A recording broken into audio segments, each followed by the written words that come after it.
Madame, Monsieur, bonjour. Merci de toujours choisir BB24. Voici les titres du journal. Les agents de l'ORTB ont sacrifié à la tradition de la journée de l'arbre. Des plans ont été mis en terre à cet effet sous le leadership du directeur général de l'Office. Omniprésent dans notre quotidien, le téléphone portable est un gadget utile à nos égards. Mais les ondes électromagnétiques dégagées par l'appareil ne sont pas sans influence sur le cerveau. Un tourisme plus respectueux de la planète et de ses habitants, c'est ce que l'on veut promouvoir à travers le concept tourisme responsable et respectueux. Cette journée du 2 juin qui est dédiée au plan mondial.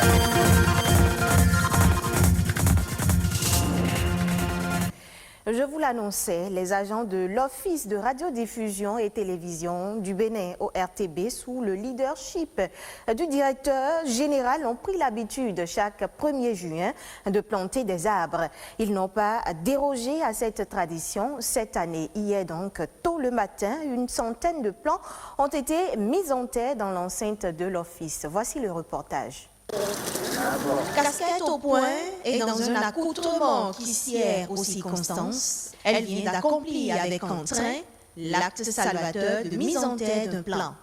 Nous sommes dans l'enceinte de la télévision nationale où, à l'occasion de cette 37e édition de la Journée nationale de l'arbre, micros et stylos ont été rangés par le personnel de l'ORTB courant le laps de temps nécessaire pour planter. Ceci à l'appel du directeur général. C'est la journée de l'arbre. Et au-delà de ce que nous avons fait, à savoir manipuler les micros et nos plumes pour rendre compte de l'activité de l'événement d'aujourd'hui, nous avons voulu mettre la main à la pâte en reboisant une partie de notre maison. Je crois que cela participe quand même à un cadre de vie meilleur. Celui qui a planté un arbre n'a pas vécu inutilement. Et ici, on l'a si bien compris. Oui, je suis tout en sueur. C'est un 1er juin. Et ce qu'on ne va plus démontrer, c'est l'urgence, la nécessité de mettre en terre des plants. La dernière fois, vous allez constater derrière le bâtiment de BB24, on a planté des arbres. Et aujourd'hui, il y a de l'ombre là-bas et ça fait qu'il fait plus chaud dans le bâtiment. Et donc, c'est une très bonne chose. Et ici, là où on est en train de planter l'arbre, c'est un peu comme on disait dans la maison, c'est difficile de marcher ici, parce qu'il fait très chaud, il y a du sable.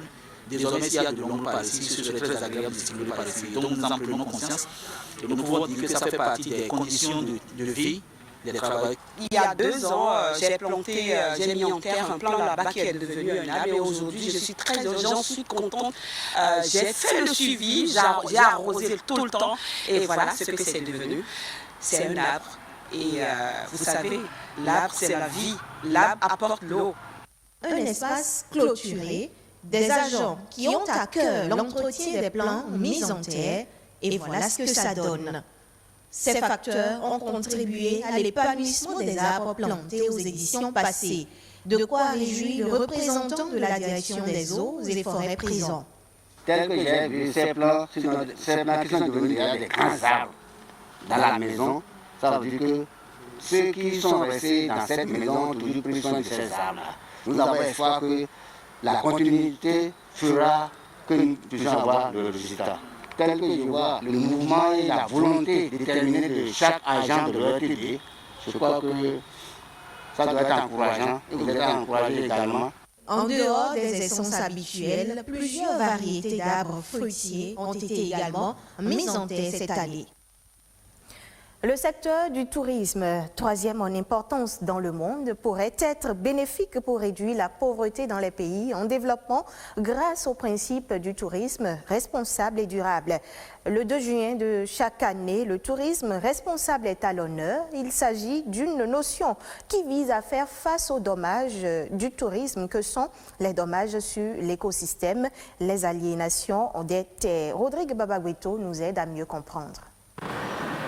Onama Ojukwu dirige une agence de voyage qui est membre du marché international du tourisme de Londres depuis 10 ans aujourd'hui.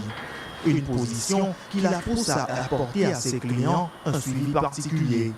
Avant même de les faire quitter leur pays, au moment des échanges email, quand on les envoie l'itinéraire et autres, on les envoie un formulaire à remplir, comment à ne pas trop utiliser l'eau dans l'hôtel, à ne pas gaspiller certaines choses, à ne pas faire salir les destinations, comment à être un touriste responsable. Les voyageurs sont invités à protéger les destinations, quelles qu'elles soient, afin de contribuer à la préservation de l'environnement. Les actions de Hollandman ne sont donc pas qu'à l'endroit des touristes, les communautés locales sont également prises en compte. Nous avons constaté que des fois, quand nous amenons les touristes pour visiter certains sites, ce que nous voyons, l'accueil des fois n'est pas ce que nous souhaitons. Donc nous avons fait des t-shirts, nous avons visité l'une des sites à Porte-Nouveau. On les a amenés à comprendre comment recevoir les clients pour que ça puisse vraiment non seulement attirer ceux derniers à revenir, mais également les mettre en valeur eux-mêmes. Dans l'une des sorties également, nous avons décidé d'offrir dans l'une des sites les poubelles. Ceci, c'était pour les sensibiliser, ceux qui travaillent là et ceux qui visitent, les sensibiliser à rendre le lieu propre. Autant d'aspects qui constituent, d'après cet expert en tourisme, les fondements du tourisme responsable. L'un des principes forts du tourisme responsable, c'est la justice environnementale.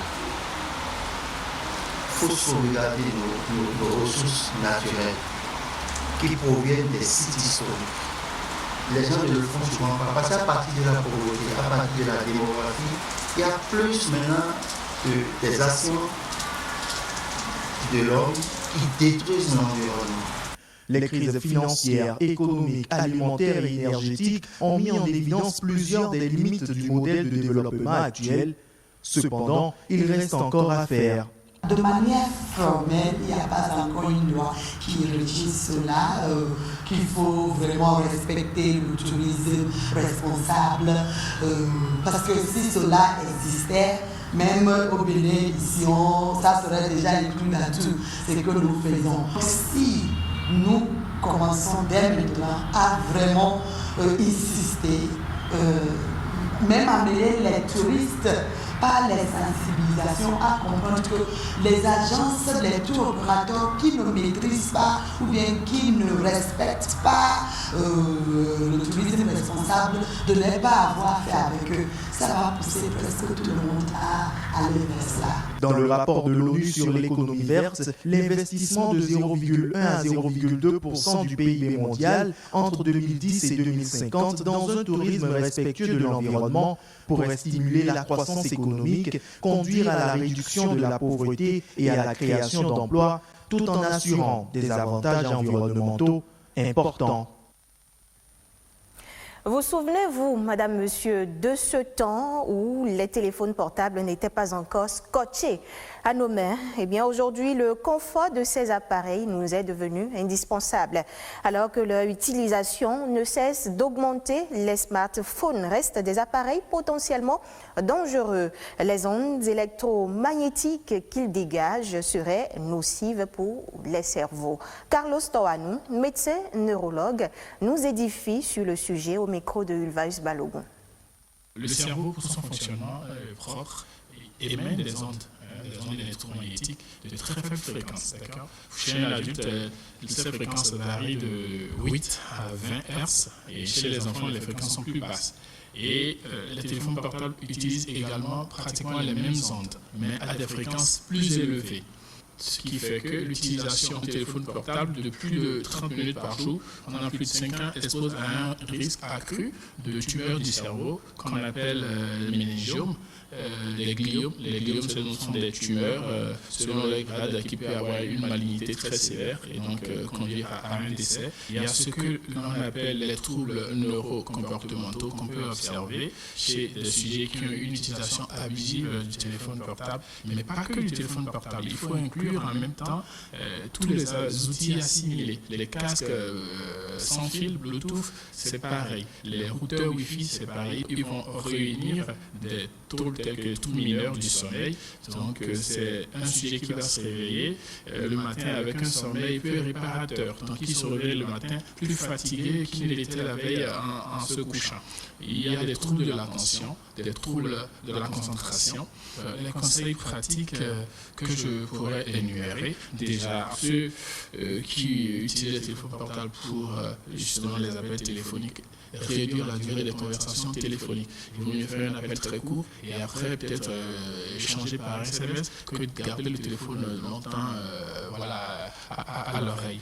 Pour ceux qui, pour des raisons professionnelles, doivent faire plusieurs heures au téléphone, c'est recommandé d'utiliser les écouteurs, les casques à fil. Donc les écouteurs à fil, c'est plus sain que les écouteurs, les casques sans fil, qui utilisent le Bluetooth. Et ne pas dormir près de leur téléphone la nuit. Il faut couper le téléphone parce que même éteint, le téléphone portable émet toujours des ondes et reçoit des ondes. Et le reprend le lendemain, comme ça vous avez une nuit plus paisible et moins perturbée par ces ondes qui pourraient nuire. Voilà, ce sont donc là quelques conseils à prendre en compte pour la bonne santé de notre cerveau. On quitte à présent les frontières nationales. L'un des responsables de la Croix-Rouge disait déjà la semaine dernière que les risques d'épidémie de choléra en République démocratique du Congo, après l'éruption du volcan au pied de la ville de Goma dans l'est du pays, étaient importants. Cette fois-ci, c'est Médecins sans frontières qui tirent la sonnette d'alarme. L'ONG craint une flambée de choléra sur les sites de déplacés qui ont fui le volcan et a appelé à leur fournir une assistance immédiate. En attendant, des scientifiques sont à pied d'œuvre pour surveiller les activités volcaniques. Le reportage de nos confrères de France 24. Voici le volcan Nyamuragira. On le surnomme le petit frère du Nyiragongo, dont l'éruption le 22 mai a fait une trentaine de morts. Dans ce contexte, les volcanologues surveillent l'activité du petit volcan de près. C'est une activité, on la comprend soit avec une activité des données visuelles, donc vraiment, tu prends des photos, tu fais marcher le drone, tu prends des photos dans le temps pour comprendre l'évolution à l'intérieur du cratère, soit tu prends des échantillons de lave, des échantillons de gaz. Encore, il y a toute la sismologie. Ici, c'est une colonne de cendres au-dessus du grand volcan Nyiragongo. Son éruption le 22 mai a forcé plus de 400 000 habitants de Goma à fuir la ville. Beaucoup sont arrivés dans la localité de Saké. La nuit de l'éruption, on est parti à pied avec les enfants. On est arrivé ici et depuis, on n'a pas bougé. De nombreux déplacés doivent dormir dehors et les autorités locales redoutent notamment une flambée de choléra. Vous voyez, quand les gens ne sont pas abrités, ils sont exposés à beaucoup d'intempéries. Ils peuvent avoir beaucoup de maladies. Et puis, comme il y a un afflux massif des gens, le fait d'être nombreux ensemble, ça peut aussi provoquer beaucoup de maladies. Le gouvernement congolais est confronté à une crise humanitaire majeure dans cette région déjà très endeuillée depuis 3 décennies par les violences des groupes armés. Madame, Monsieur, le reste des informations en Afrique et ailleurs dans le monde, c'est dans les échos de l'interactualité qui nous est présenté ici par Rodrigue Babagbeto.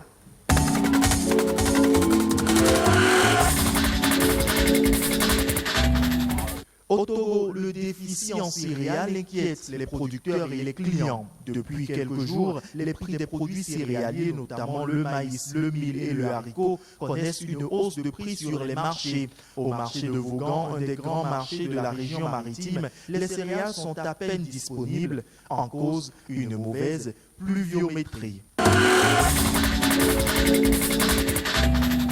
Le marché des machines agricoles n'est pas épargné par la hausse du prix des matières premières. La flambée du prix de l'acier se répercute notamment sur toute la chaîne de production des tracteurs. L'acier S355, le plus important pour les tracteurs, valait 550 € avant 2020 et flirte aujourd'hui avec les 1250 € la tonne selon l'Union des industriels de l'agroéquipement AXEMA. Et cela risque de durer plusieurs mois en raison notamment de la reprise de l'activité activité aux États-Unis plus rapide et plus forte que prévu. Plus de demande mondiale et moins de production européenne suite à l'arrêt de plusieurs hauts fourneaux. Le résultat de l'équation fait mal. Toute l'industrie mécanique européenne est touchée. Certains parlent même de situation catastrophique.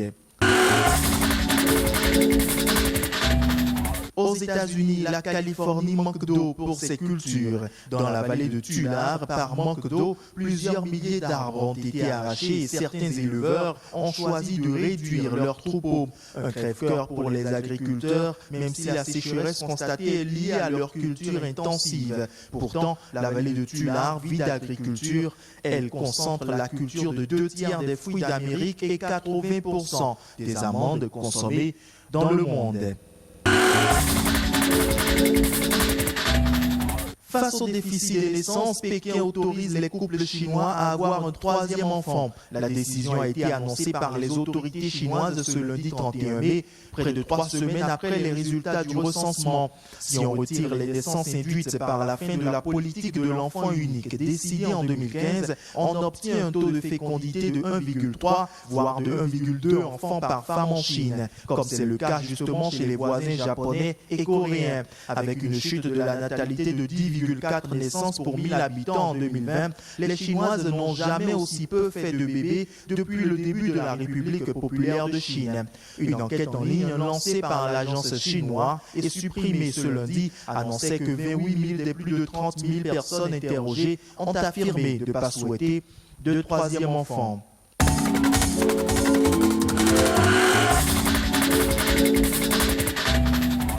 Retrouvez ce journal sur le site web de l'ORTB, www.ortb.bj. Merci à tous de nous avoir suivis.